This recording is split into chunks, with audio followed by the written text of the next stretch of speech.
What's up, investors? It's the Russian dude. Something important may be changing across several layers of the Russian-Ukrainian war at the same time. And what makes today's briefing interesting is that the stories do not naturally point in the same direction at first glance. One story says Russia is still finding ways to protect oil exports using awfully familiar mercenary group. You know which one, right? Still adapting around sanctions, still benefiting from external shocks like Iran war.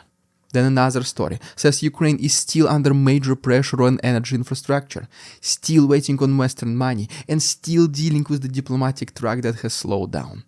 But then a third story appears, and that is where things start connecting. Because Ukraine is also rebuilding gas reserves for the next heating season. Russian officials are openly warning that the last major pipeline routes into Europe are under threat. And Ukrainian defense technology is becoming so advanced that firms in the United States are now trying to bring parts of that ecosystem into the Western military market. So the thesis for today's briefing is extremely simple. Russia is still functioning, still exporting, still improvising, and still trying to present itself as stable under pressure. But the way it is doing that is becoming more exposed, more improvised, and more dependent on narrow systems that can be disrupted. Ukraine, on the other hand, is still facing strain, but it is also adapting in ways that go beyond survival. It is preparing for winter early, turning battlefield experience into exportable drone technology, and forcing Russia to defend revenue channels that used to feel absolutely untouchable. And once you place that next to Europe's internal divisions and the broader destruction created by the Iran war, you start to see a war that is less about one dramatic battlefield moment and more about which side can hold together a stronger system over time. Here is the most unexpected part of today's story, and it's not the one from the battlefield at all. It is at sea, and more specifically, in the gray zone between commerce, sanctions, evasions, and strategic coercion. And the national interest, drawing on a OCCRP reporting, described how more than a dozen individuals serving on ships in Russia's Shadow Fleet were linked to Wagner, elite Russian mercenary units. These men reportedly started appearing after July 2025 as part of two-man vessel protection so-called teams, mainly on the Baltic Sea routes, where their role was to deter boarding, interference or seizure. And that matters, because what used to look like a dirty but still mostly commercial workaround to sanctions is starting to look way more openly militarized. Now here is where things get truly tricky. Russia's Shadow Fleet is not small. The article says Moscow operates a network of up to 1,500 aging vessels, which may have spent as much as $10 billion assembling this fleet, and that it may now carry around 11% of Russia's global seaborne oil. On top of that, more than 40% of Russia's oil passes through the Baltic Sea, which makes that region strategically sensitive in a completely different way now that Sweden has joined NATO. Estonian intelligence chief Colonel Ants Kiviselk said that the purpose of these protection teams is to help secure Russia's revenue stream from sabotage or interference. And one quoted source made the logic absolutely brutally simple. Even two potentially armed people on a tanker can dramatically change the risk calculus for a state considering whether to stop it. This is what makes this more than just an oil shipping story. It is a picture of how Russia is defending its economic arteries with hybrid methods, especially in the region already tense over undersea infrastructure and repeated maritime incidents. The Shadow Fleet is not only an export tool, it is also part of the broader pressure architecture that helps Moscow keep revenue flowing while signaling that intervention will carry higher costs. And if you think that this was the interesting part, wait until you hear the contrast on the Ukrainian side.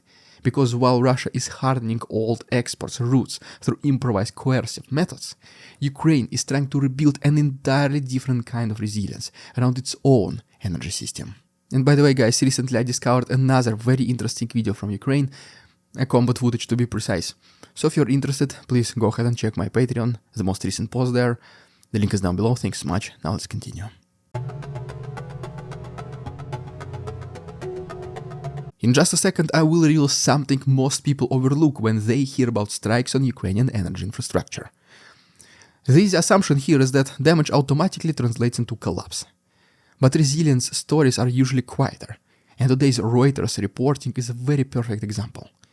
Ukraine has started storing gas again in underground facilities for the next already heating season, injecting around 130 gigawatt hours per day. It planned to receive 25.2 million cubic meters of gas on Thursday alone, including 10.2 million from Poland and 8.4 million from Hungary, after importing 26.1 million cubic meters the previous day. Storage was only about 16% full as of March 17th, but the target is to start the 26-27 heating season with at least 13 billion cubic meters in reserve. Now imagine what that tells us about the real strategic contest. Before the full-scale war, Ukraine covered almost all of its needs with domestic production, and then repeated Russian strikes cut that output by approximately half, according to the central bank governor. On paper that sounds like a major Russian gain, but the second layer of the story is that Ukraine is compensating through earlier imports, earlier storage, and a wider integration into European energy routes. Consultancy group Dixie said that today total gas consumption last year fell by 4% to 21 billion cubic meters, and households accounted for 7.6 billion cubic meters, or 36% of that total. So, what are you seeing here is not a state passively absorbing damage. You are seeing a wartime economy adjusting, reshaping flows, and trying to close the winter vulnerability window before it opens. And here is one thing that nobody tells you about these stories. Early preparation is itself a strategic signal. Ukraine is acting as if next winter's energy contest starts in March, not in October. And that matters. Because once a country begins solving a pressure point before it becomes an emergency, it becomes much harder for the other side to turn that pressure into decisive leverage. But that also leads us to the next question. If Ukraine is adapting around damage on its own side, what happens when it starts increasing pressure on Russia's most sensitive routes too? Because that is exactly where the next chapter takes us. Now here is where things get really interesting. Reuters reported on March 19th that Russia is condemning what it calls intensified Ukrainian attacks on Gazprom compressor stations supporting TurkStream and Blue. Gazprom said 3 compressor stations linked to those routes had come under more frequent pressure this week, although the company claimed that all obviously incidents were repelled. And the critical phrase in this report is the following.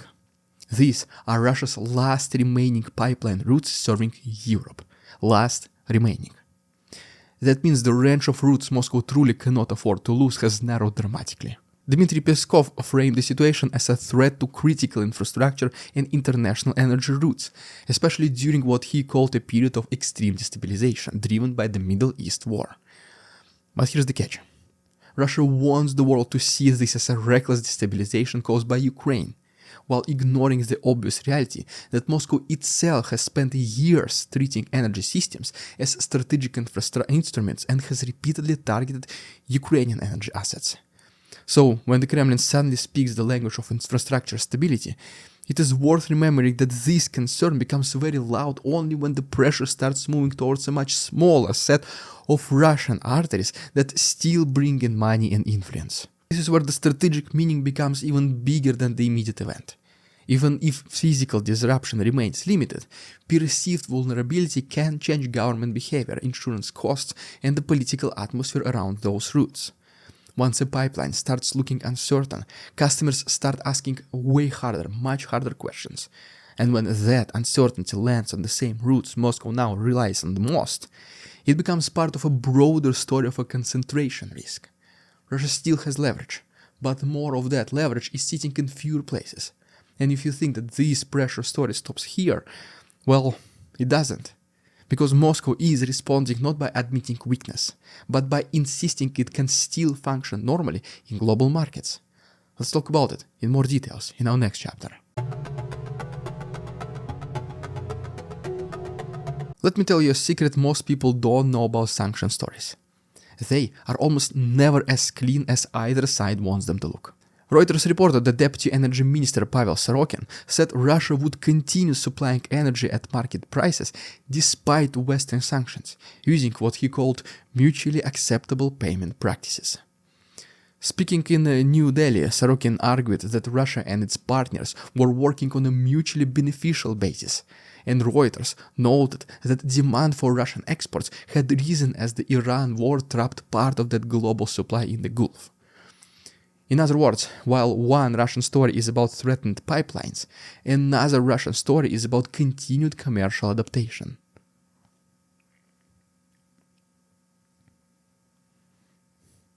Now here's a little twist. Both of those stories can be true at the same time. Russia can be more constrained than it was before and still be capable of improvising around those constraints. It can be losing routes in one direction while finding buyers and payment structures in another. That does not mean sanctions are meaningless, and it does not mean Russia is comfortable. It only means that Moscow is still operating in the gap between formal restrictions and the messy realities of global commodity demand. If India, for example, continues to buy discounted Russian energy under flexible arrangements, then Russia's export machine does not need to look elegant. It only needs to remain functional. And that is the uncomfortable part of the story.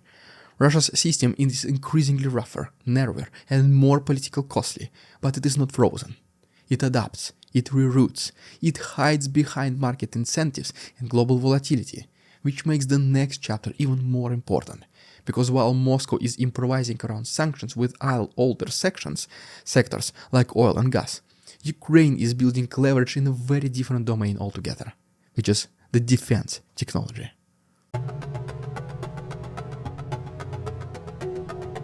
Here is where it gets truly fascinating.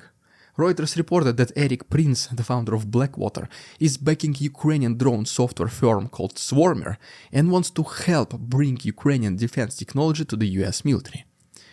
Prince said Ukraine had become, quote, the leading battle laboratory in the world. And whatever people think of him personally, that phrase captures a wider trend.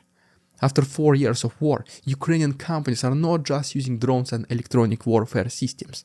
They are learning at battlefield speed, lowering costs, refining software, and turning that experience into something Western militaries increasingly want to understand and potentially buy. The numbers in that Reuters article were speaking for themselves. Swarmer company raised $15 million in a Nasdaq public offering this week, and chief executive Alex Fink said its software is capable of controlling nearly 700 drones, though that scale has not yet been officially demonstrated. Reuters also noted that UFORCE, the company behind the Magura unmanned speedboats, used to sink multiple Russian vessels, and that this company raised US funding earlier this month as well at a $1 billion valuation. Project Eagle then, backed by former Google chief executive Eric Schmidt, reportedly sent 10,000 Ukrainian-made drones to the Middle East to the US Army in recent weeks, and Swarmer's shares surged about 500% this week alone. So, what does this really mean? It means Ukraine is no longer only a consumer of Western military support. It is increasingly becoming a source of innovation that Western militaries see as valuable in its own right. That changes the political and industrial logic of support. The country fighting under pressure is also shaping the future toolkit of the countries supporting it. And once that starts happening, Ukraine's relevance becomes harder to reduce to simple aid dependency. It becomes part of a shared defense ecosystem. But that also creates another question, because technology alone does not solve diplomacy. And right now, the diplomatic picture is, unfortunately, becoming more complicated, not less. Before we continue, there is something you should know. The diplomatic story right now is not one of dramatic progress or dramatic collapse. It's just something more slippery. Reuters reported that Ukraine peace talks are on a so-called situational pause because of the Iran war, according to Kremlin spokesperson Dmitry Peskov. Donald Trump, on the other hand, returned to office, saying that he would end the war quickly. Yet, negotiations have already been deadlocked over Moscow's unreasonable demands, including control over contested areas in Donetsk without resistance from Ukraine's side, and then broader conditions just simply unacceptable to Kiev and, well, the rest of the world. The result is a diplomatic track that still exists on paper, but has clearly lost urgency as the Middle East pulls attention and political forces elsewhere. But here is something what they do not tell you. A pause is rarely neutral. It tends to favor whichever side believes time will improve its own relative position. For Moscow, a slower diplomatic environment is not necessarily a problem, especially if global attention shifts, oil prices rise, and European support mechanisms remain politically messy. Reuters also noted that economic cooperation talks between Moscow and Washington are continuing despite the pause in peace negotiations, and that asymmetry also matters a lot. It suggests that not all channels are slowing in the very same way. Russia may not be getting the formal settlement it wants, but it is still operating in an international space where some doors remain open, even as the core war settlement remains stuck. This is why the diplomatic pause should not be understood as a quiet moment. It is actually a period in which economic, military, and political positioning becomes even more important. And if diplomacy is drifting while Ukraine still needs money urgently, then the next story becomes impossible to ignore. Because Europe is once again showing how internal friction can become its own strategic liability. Now here is probably one of the most important parts. Reuters reported from Brussels that European leaders failed to convince Hungarian Prime Minister Viktor Orban to lift his block on a 90 billion euro loan for Ukraine, which is approximately $103 billion. One European official said, they tried, they failed. Another described the conversation as tough and rough, but said Orban was still not moving. Kyiv, according to Reuters, could run short of money in weeks if it does not receive new funding. That is not a symbolic issue. That is a timing issue, and timing is exactly where wars are often decided. And the background makes it worse. European leaders agreed to the loan in December, but implementation stalled because Orban linked it to a dispute over a war-damaged pipeline.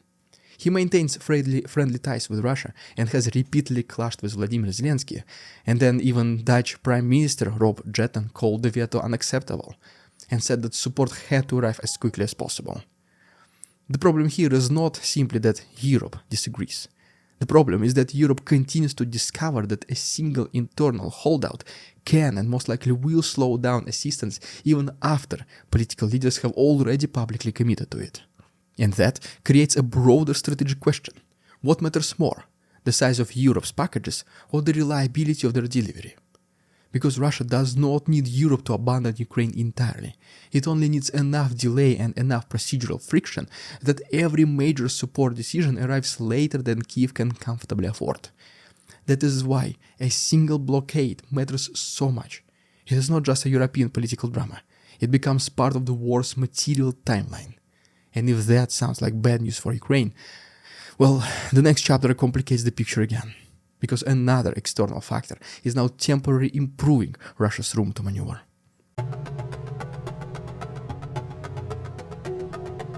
And so here is where the whole picture comes together.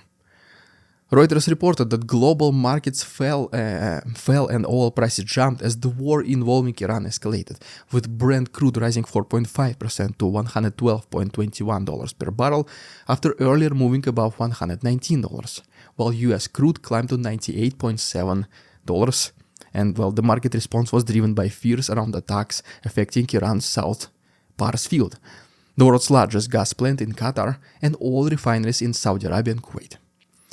So conflict outside Europe is now directly affecting the commodity environment that Russia depends on the most. This is what changed everything in today's broader reading of the war. A higher oil price does not solve Russia's structural problems as determined in one of our previous episodes. It does not remove sanctions, eliminate root vulnerability, or fix Europe's hostility. But it can give Moscow breathing room, and this is all they need. It can soften fiscal pressure, it can make adaptation easier, it can create exactly the kind of temporary cushion that lets a constrained system keep functioning longer than expected. And when you combine that with Sorokin's confident messaging about energy sales, with the shadow fleet being hardened in the Baltic, and with peace talks losing momentum, the picture becomes much more coherent.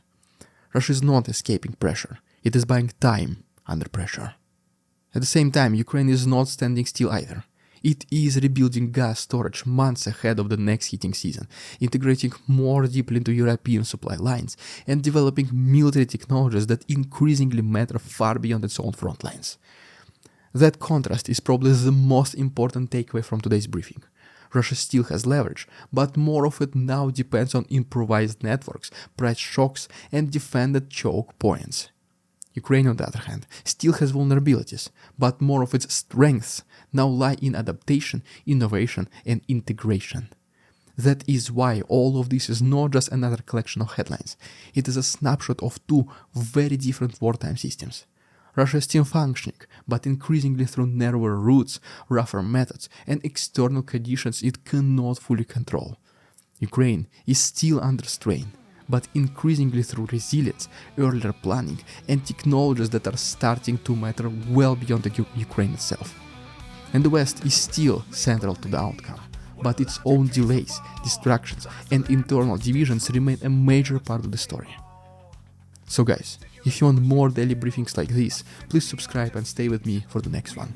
Don't forget about the Patreon, link is down below. Thanks so much for watching, see you tomorrow. We won't succumb to their tricks, the facade they try to sell.